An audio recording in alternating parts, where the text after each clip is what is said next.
All right, Ronnie Russell, the top qualifier here in the PBA Shark Championship, back on TV. It's got to be a sigh of relief to be back in this seat, huh? Yeah, it's pretty awesome. I mean, it's just been such a long road of struggling mentally and physically and just cannot figure it out and just wondering why things are happening. And that's why I announced the retirement today because it's getting rough to be out here for me. And but I came in this tournament no expectations. I was way out of the World Championships. I bowled okay yesterday, the last game, to give myself position in World Championships. But I just came in today with no expectations and just really started throwing shots, and I just didn't put too much pressure on myself. Kind of sigh of relief, I guess. I have to be honest. I didn't notice your retirement thing. So when did you announce that? And I told Randy today. I close friends know, but I'm gonna bowl some majors next year. I'm not gonna fully retire. I'm just not gonna bowl all the events. I got too much going on, and these kids like Alex and everybody, they're just hard to beat. I mean, their rev rate's high. They're good players. There's no learning curve anymore. They come out and start beating everybody. So it's pretty awesome. do you feel like, maybe coming to terms with that with yourself maybe gave you kind of took a weight off your shoulders and allowed you to bowl well today? 100%. And I felt really relaxed. I didn't know how I was going to be coming in the last game, knowing I needed a good game to stay in the top four.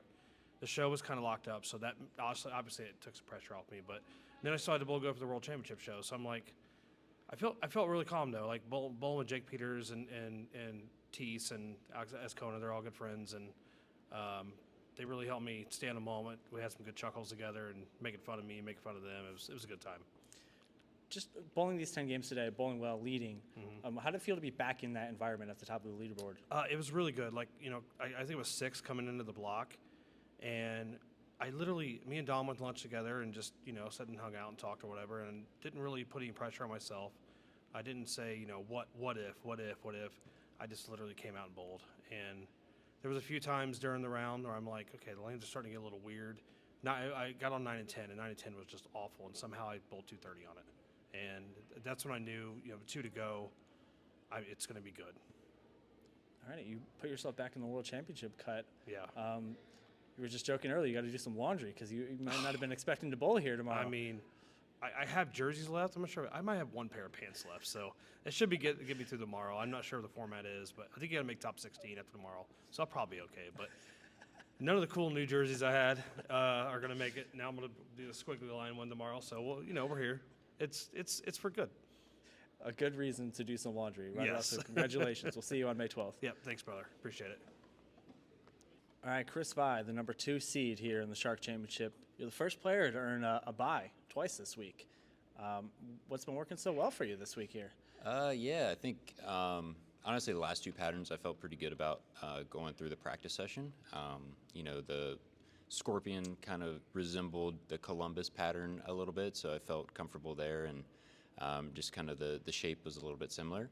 And Shark, kind of a little bit of the same thing, similar part of the lane, but just, kind of understanding my equipment, as I've talked about a few different times this year. I haven't really drilled that many bowling balls. It's pretty common out here for guys to drill them pretty frequently, but yeah, I've just been kind of going through my progressions of bowling balls and taking some good notes of especially the pairs here, how different they are. And obviously the ball reps having a good read on, where people are going through at the arrows. So, yeah, just making some fast moves, and, luckily they've been working out pretty well.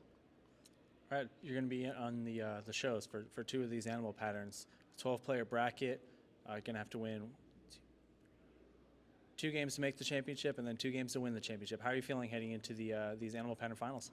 Yeah, it's going to be interesting. I feel like I bowled the tour finals, I think, a few years ago, and it was kind of a similar thing where a couple matches were going on at the same time.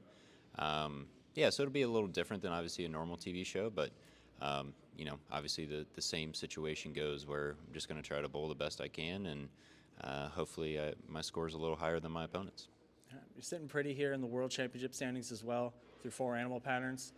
Switching over to the Earl Anthony pattern for the remainder of that. How are you feeling heading into the final stages of the World Championship? Obviously it feels good, to have, a nice little buffer going into the World Championships, but still a lot of bowling left. I mean, there's a lot of games left, especially on that one pattern. So, yeah, really want to bear down and make sure that I see the pattern right in the morning because, we got a lot of games left to bowl on it. So, yeah, hopefully, I'm feeling good, but, I know that we got to show up tomorrow and get some good work in. What is your game plan for the practice session?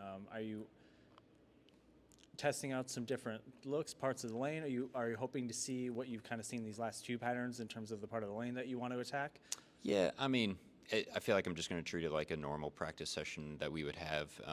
Yeah, just kind of fiddling around different parts of the lane, different types of bowling balls. Yeah, and just kind of see what works because, I don't want to treat it, too differently than anything else. Yeah, and we'll just kind of see what works and go from there. All right, Chris Vibe, we'll see you May 11th and May 12th on CBS Sports I Network. appreciate it, man. Thank you. All right, EJ Tackett, two-time defending PBA Shark champion. The three-peat bid remains alive as you're in the number 5 seed. What were you able to find out here for these 10 games to keep your title defense alive?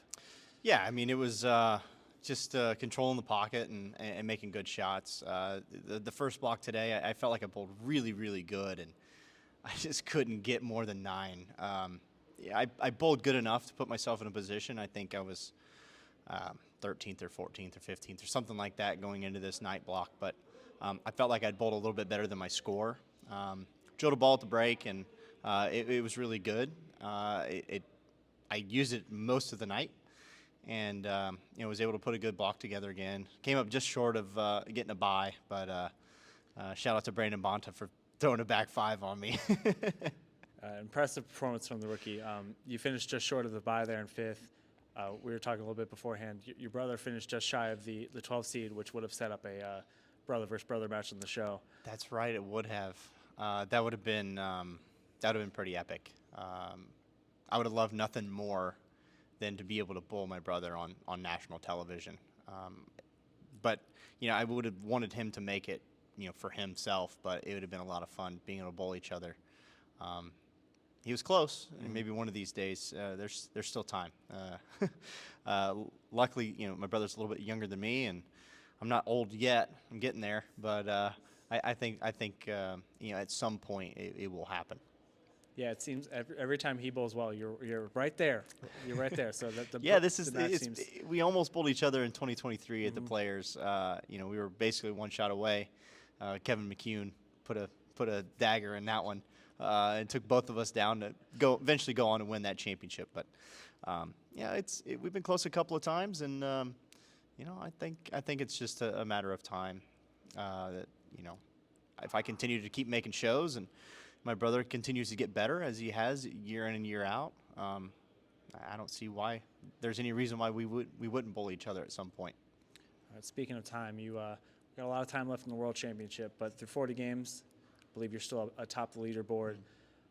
4 patterns in, changing up patterns tomorrow to Earl Anthony. How are you feeling in the World Championship so far? I feel great. Obviously, I'm in the position that I want to be in.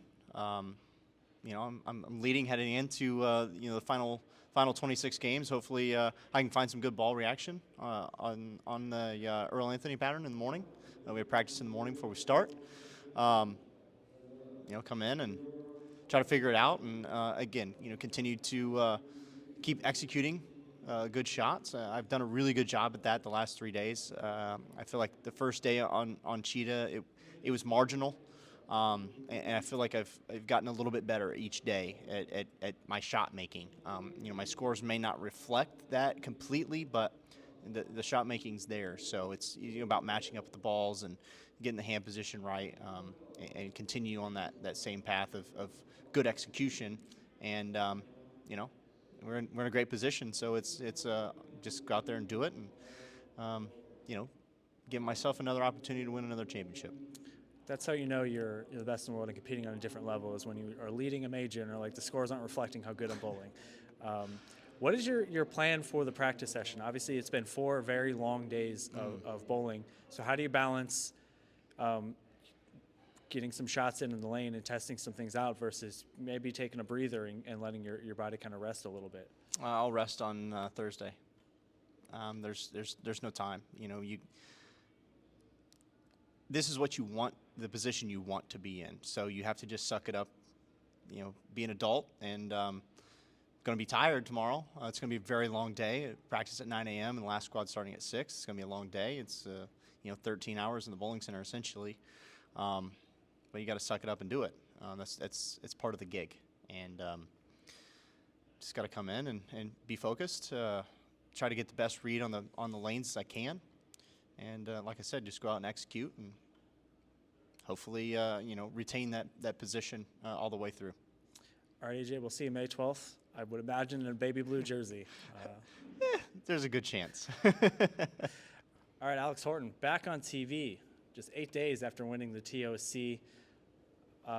You mentioned it's kind of a bittersweet feeling, making the Shark Championship finals, but you just missed the World Championship, cut by a few pins here. How are you feeling right now in this moment?